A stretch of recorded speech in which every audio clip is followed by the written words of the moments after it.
Welcome back to the AI Care Agents 24/7 AI Governance Learning Pathway Explainer.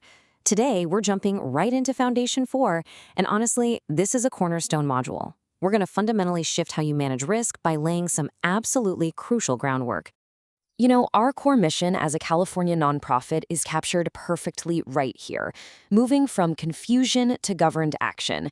For legal aid organizations and clinics, AI governance can feel like a totally tangled mess, right? Well, our goal is to untangle that. We're here to help you step out of that hesitation and straight into decisive governed action. So here's our roadmap for today. We'll start with a welcome to AI governance, then navigate the compliance confusion. After that, we've got the layer cake explained, followed by the control factory flowchart, and finally, your next practical steps. All right, let's kick things off with navigating the compliance confusion, and the really big question we need to ask. In Foundation 4, we clarify a critical distinction that often trips up compliance teams. What is the difference between a framework, a standard, and a law? I know, it kind of sounds like the setup to a bad legal joke, but mixing these up is exactly how organizations create massive, unforced errors. Think about it. If you treat a voluntary framework like a mandatory law, you'll burn right through your budget. But treat a mandatory law like a framework, and you might actually end up in court. So we need absolute clarity. Today, we will contrast voluntary guidance like NIST, certifiable standards like ISO, and mandatory state statutes like California's assembly bills. That brings us perfectly to the layer cake explained, where we'll look at stacking your obligations. The layer cake diagram on your screen illustrates how these elements stack together. At the bottom, you have voluntary guidance like NIST, best practices you should follow.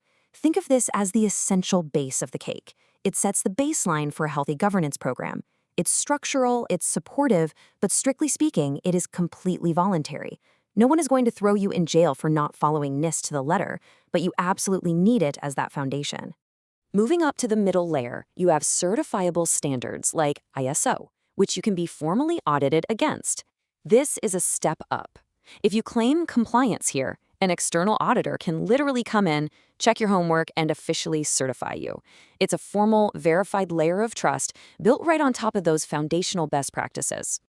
And on top, as the icing, you have mandatory laws, like California's ABs, which dictate exactly what you must do under threat of legal penalty. The icing really isn't optional, folks. Ignore this top layer, and you aren't just missing a best practice or failing a voluntary audit, you're straight up breaking the law. Let's stack them all up side by side so you can see the whole shebang. You've got voluntary guidance like NIST for best practices, you've got certifiable standards like ISO for formal audits, and finally, mandatory laws like California's ABs carrying real legal penalties. Understanding how these differ in their weight and consequences is absolutely key to building a smart governance strategy. Okay, moving right along to the control factory flowchart, let's talk about building sector-specific controls. So how do we turn those stacked obligations into real internal actions? We use something called the Control Builder template. Look, instead of reinventing the wheel every single time a new law or standard drops, we use a repeatable factory process. Starting from just one common framework method, this factory churns out specific, actionable controls tailored exactly to what your organization needs. It's a total game changer for efficiency. Here is exactly how this factory floor operates in 4 straightforward steps. Step 1, start with a baseline control, kind of like a basic NIST security practice. Step 2, add your sector requirement. This means layering in the rules from ISO or those mandatory state laws. Step 3, define evidence. Basically, how will you prove you're doing this? You need a specific artifact, like a system log or a policy document. And Step 4, assign an owner. Because let's be real, an obligation without an owner is just a wish.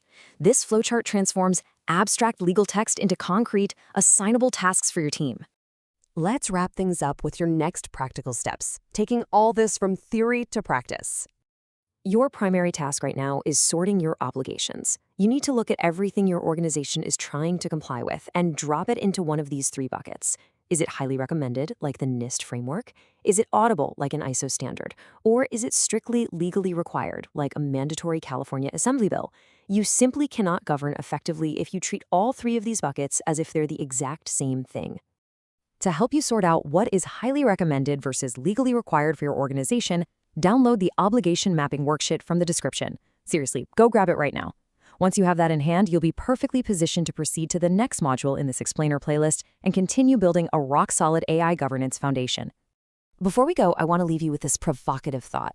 If your organization was audited today, would your AI governance be built on that sturdy, legally required icing, or are you just relying on voluntary crumbs? Take a moment to think deeply about where your organization stands right now.